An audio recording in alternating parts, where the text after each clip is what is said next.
Assalamualaikum dan salam sejahtera kepada semua. Dalam video ini, kita nak belajar standard pembelajaran 1.5.2 iaitu pengekstrakan logam daripada bijihnya melalui proses penurunan oleh karbon.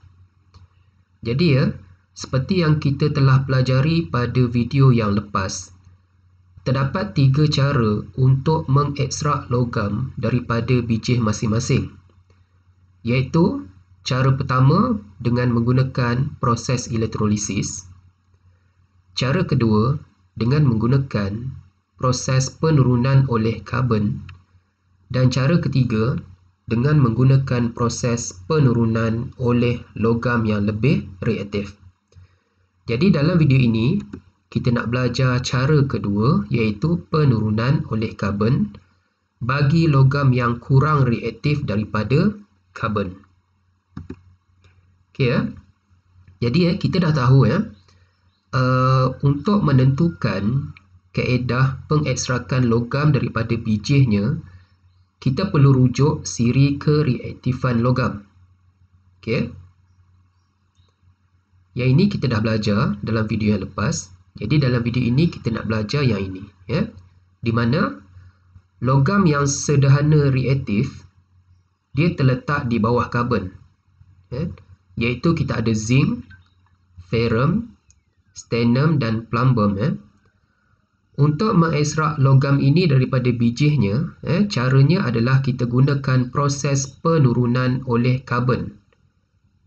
Kerana karbon ni dia terletak di atas logam-logam ini, bermaksud karbon dia lebih reaktif, jadi karbon boleh menurunkan logam-logam ini daripada bijihnya.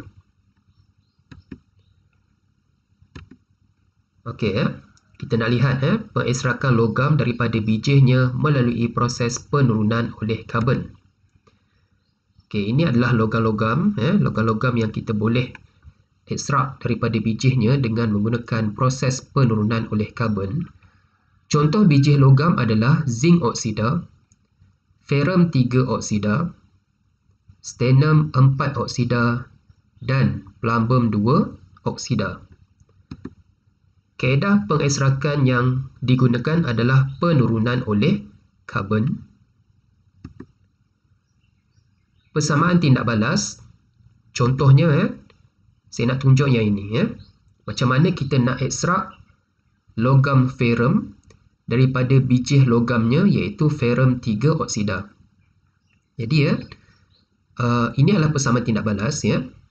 Kita lihat karbon dia terletak di atas ferrum, maka karbon dia lebih reaktif berbanding ferrum.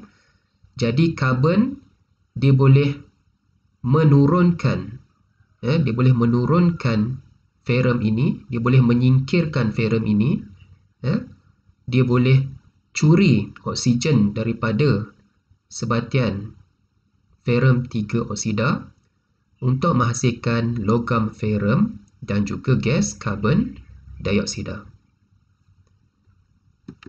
Bagaimanakah pengekstrakan besi daripada bijihnya melalui proses penurunan oleh karbon? Ini adalah gambar rajah relau bagas. Peralatan ini digunakan untuk mengekstrak besi daripada bijihnya melalui proses penurunan oleh karbon. Awak kena tahu lukis relau bagas ini. Kita lihat bagaimanakah prosesnya. Langkah pertama, campuran bijih besi, arang kok dan batu kapur dimasukkan ke dalam relau bagas melalui ruang di bahagian atas ini. Apakah dia bijih besi? Bijih besi dikenali sebagai hematit, terdiri daripada sebatian ferrum 3 oksida. Arang kok pula adalah arang yang diperbuat daripada arang batu. Dia terdiri daripada karbon. Unsur arang kok ni adalah karbon. Manakala batu kapur dia adalah kalsium karbonat, CaCO3. Jadi biji besi ni adalah ferrum 3 oksida, arang kok tu adalah karbon, batu kapur adalah kalsium karbonat. Ya, langkah pertama kita akan masukkan campuran-campuran ini ke dalam relau bagas melalui ruangan di atas. Langkah kedua, udara panas akan dialirkan menerusi ruangan ini. Menerusi saluran ini, udara panas akan dialirkan. Apabila udara panas dialirkan ke dalam relau bagas, arang kok ini dia akan terbakar dalam udara panas untuk menghasilkan gas karbon dioksida. Tindak balas ini sangat eksotermik, iaitu dia membebaskan haba yang sangat banyak. Ini menyebabkan suhu meningkat kepada kira-kira 1900 darjah Celsius.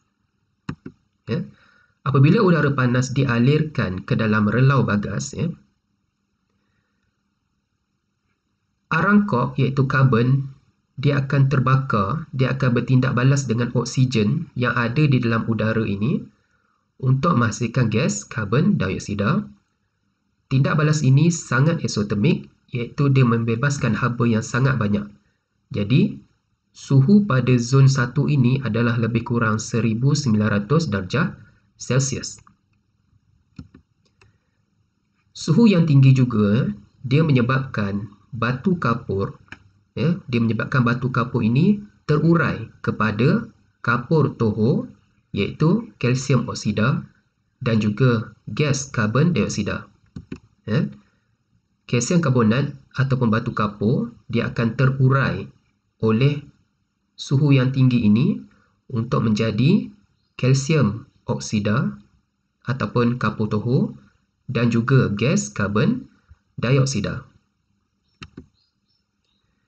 Gas karbon dioksida yang terhasil ini dia akan naik ke atas.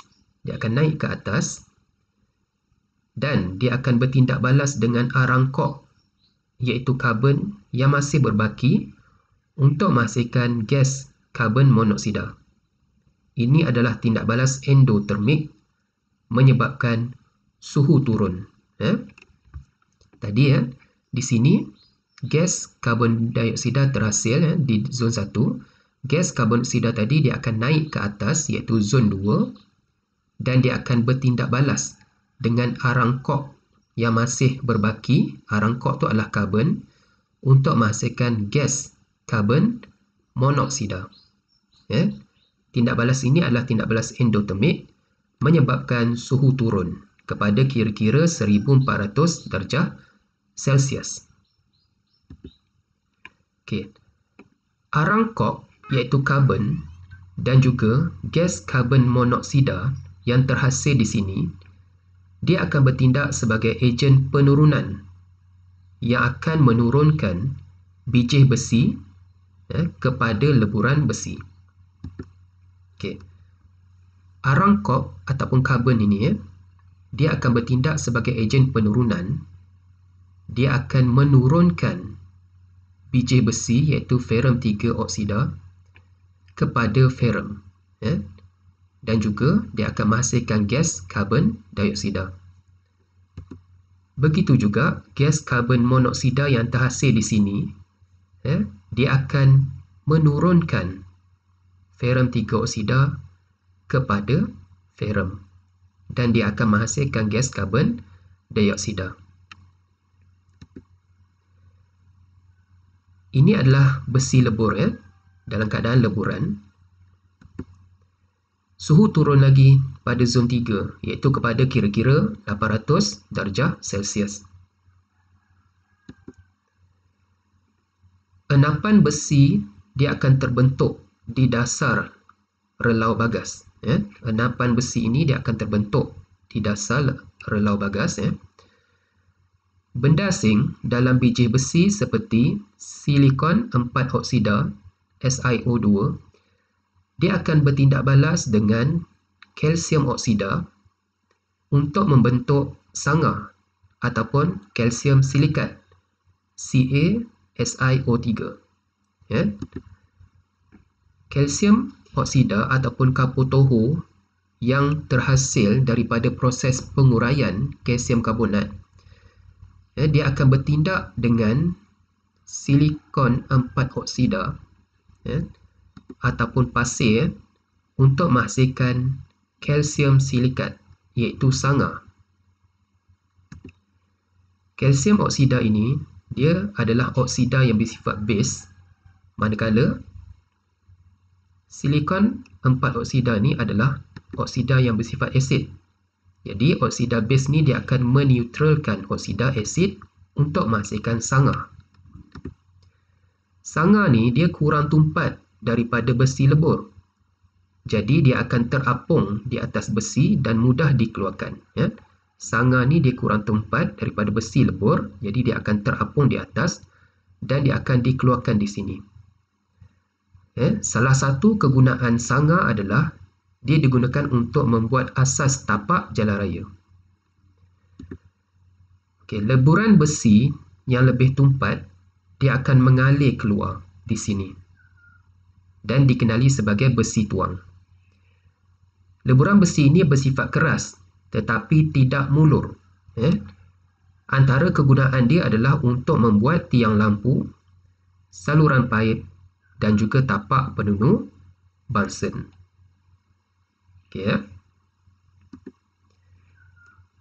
Gas yang terhasil daripada semua proses ini dia akan dibuang melalui bukaan di atas ini. Jadi rumusan pengekstrakan besi daripada bijihnya, kita menggunakan relau bagas. Langkah pertama, kita masukkan campuran bijih besi, arang kok dan juga batu kapur ke dalam relau bagas. Langkah kedua, kita akan alirkan udara panas daripada bawah.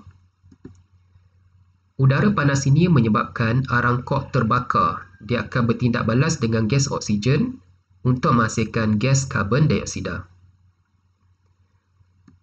Dalam pada masa yang sama, batu kapur iaitu kalsium karbonat dia akan terurai disebabkan suhu yang tinggi untuk menghasilkan kalsium oksida dan juga gas karbon dioksida. Gas karbon dioksida yang terhasil dia akan naik ke atas dan dia akan bertindak balas dengan arang kok yang masih ada di sini untuk menghasilkan gas karbon monoksida. Gas karbon monoksida ini dia adalah ejen penurunan yang kuat. Jadi gas karbon monoksida ni dia akan menurunkan bijih besi iaitu ferrum 3 oksida kepada ferrum, leburan ferrum, dan dia akan menghasilkan gas karbon dioksida. Kita lihat tindak balas pengoksidaan dan penurunan yang berlaku di sini. Ion ferrum, nombor pengoksidaannya adalah positif 3. Di sini, atom ferrum, nombor pengoksidaan dia adalah 0. Jadi, didapati bahawa nombor pengoksidaan dia telah berkurang, maka tindak balas yang berlaku adalah tindak balas penurunan. Di mana bijih besi ini dia akan bertindak sebagai ejen pengoksidaan. Nombor pengoksidaan karbon di sini adalah positif 2, manakala nombor pengoksidaan karbon di sini adalah positif 4. Didapati bahawa nombor pengoksidaan karbon telah meningkat. Jadi, tindak balas yang berlaku di sini adalah tindak balas pengoksidaan dan gas karbon monoksida dia akan bertindak sebagai ejen penurunan. Karbon juga ataupun arang kok juga dia akan bertindak sebagai ejen penurunan. Jadi karbon, arang kok ini dia akan menurunkan bijih besi kepada leburan besi dan juga gas karbon dioksida. Kalsium oksida yang terhasil di sini dia akan bertindak balas dengan silikon 4 oksida untuk menghasilkan kalsium silikat ataupun sanga. Sanga ini dia kurang tumpat berbanding leburan besi. Jadi sanga dia akan terapung di atas leburan besi dan dia akan dikeluarkan di sini. Manakala leburan besi yang lebih tumpat dia akan berada di bawah dan dia akan dikeluarkan di sini. gas-gas yang terhasil dikenali sebagai gas buangan akan dikeluarkan di bahagian atas relau bagas. Jadi ini adalah bagaimana rumusan pengekstrakan besi daripada bijinya. Jadi sila buat latihan di dalam buku kerja muka surat 54 sehingga 56. Sekian, terima kasih.